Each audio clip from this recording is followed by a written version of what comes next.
Hello guys! Welcome to my vlog!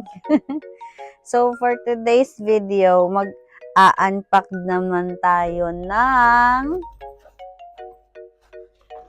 gamit ni baby. Ayan, naka-ready na din. So kung may mommy's edition na what's in my hospital bag, meron din tayong baby's edition. So update. Yung tummy ko, ayun na si baby. Laki-laki na. Sensya na guys, medyo magulo yung kama. Kasi hindi ko siya maayos. Mamaya na lang pagdating ng asawa ko. So, ito yung napili kong bag ni baby. Kasi alam nyo naman, kapag baby, pag aalis, ganyan, napakaraming kailangang dalhin. So, ayan, traveling bag na talaga siya malaki. Hindi pa nga siya puno yung mga pinaglalagay ko. So, start na natin. Wala naman siyang laman dito sa mga bulsa dahil wala naman akong mailalagay. May dalawang bulsa din sa gilid. Ayan, walang laman yung isa. Tapos yung isa, dito ko nilagay yung diaper ni baby. Ayan. Hindi ko na siya binuksan para isahang lagay na lang. Tsaka hindi siya madumihan. Doon na lang siya bubuksan pag gagamitin na. So, dito na tayo sa loob, guys. Medyo madilim yata yung ilaw ko. May ilaw lang kasi ako dito na nakatutok sa akin. So, tatanggalin muna natin siya lahat ulit din. Katulad nung ginawa natin sa What's in my hospital bag. Mommy's edition, napakaraming ziplock. Hiningal ako agad guys. Nagsalita lang ako. So ayan, wala na siyang laman. Ganyan yung loob niya. Napakaluwag talaga niya. Kaya napakarami mo talagang ilalagay. So mag-start din tayo sa mga outfit niya.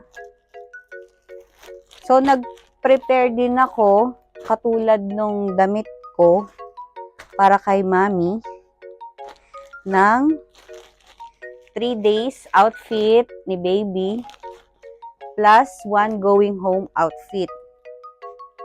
Bali pare-parehas lang naman ang laman ng first day hanggang sa going home outfit niya. May laman siyang swaddle or receiving blanket. Meron din akong dinalang pajama. Tapos sa damit, nagdala ako ang alam ko ang dinala ko sa damit is yung long sleeve, tapos yung may kamay. And then bonnet, and then mittens, and then gloves. Ayun lang naman ang dala ko para sa 4 na araw na pagpapalitan ni baby. Ayan, ito yung going home outfit niya. Cute, cute, cute. Tapos, after nun, nung 4 days na outfit niya, actually, hindi ko nga din talaga alam kung hanggang anong araw kaming mag-stay doon. Kaya nag-prepare lang ako ng 4. Pero feeling ko 2 lang yata na araw. Pero para ma-sure, inapat ko na siya. Para hindi rin mahirapan yung asawa ko na kumuha na isusuot niya kasi hindi pa ako makapag-ayos nun. So, kunyari, isang kapapanganak ko, so, bibigay niya na lang sa nurse. So, mas madali. So, itong isang ziplock naman, guys, is nag-prepare lang ako ng mga extra niya na baka kailangan gamitin, ganun. Pero hindi ko sure kung magagamit. Ang dinala ko lang is lampin, big kiss, yung para sa pusod. Pero ewan ko kung gumagamit sila dito, no, ng big kiss. Tapos, nagdala lang din ako ng washcloth. Yung pamunas sa kanya pag maliligo siya, ganyan.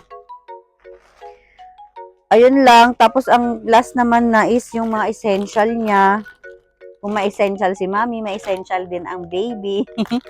So, ang dinala ko is wipes, baby wipes, wet wipes, tapos alcohol, oil, ewan ko kung magagamit, pero nagdala lang ako kasi baka oilan nila yung hair or what, di ko alam.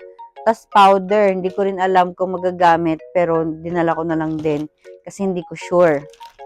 Tapos baby bath, pag maliligo siya.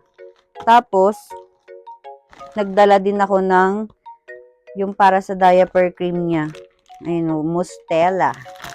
Mustela brand. Mustela Barrier Cream. So, ayun lang guys, ang laman ng essential ng aking baby. So, katulad ng hospital bag ko guys, i-arrange ko siya per day para hindi na mahirapan ang aking asawa sa pagkuha.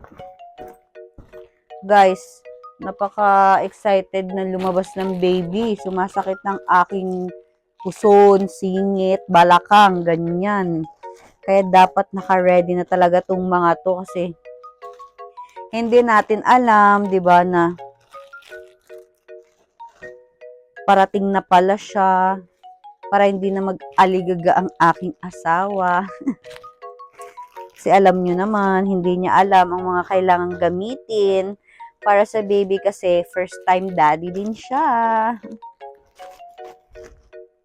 Napaka-excited din ng asawa ko, guys.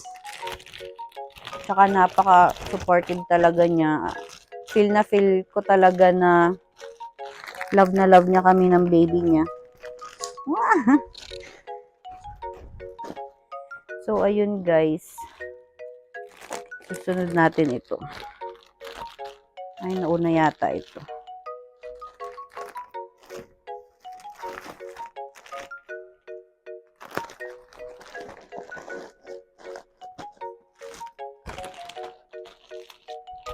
Yan guys, ready na siya guys.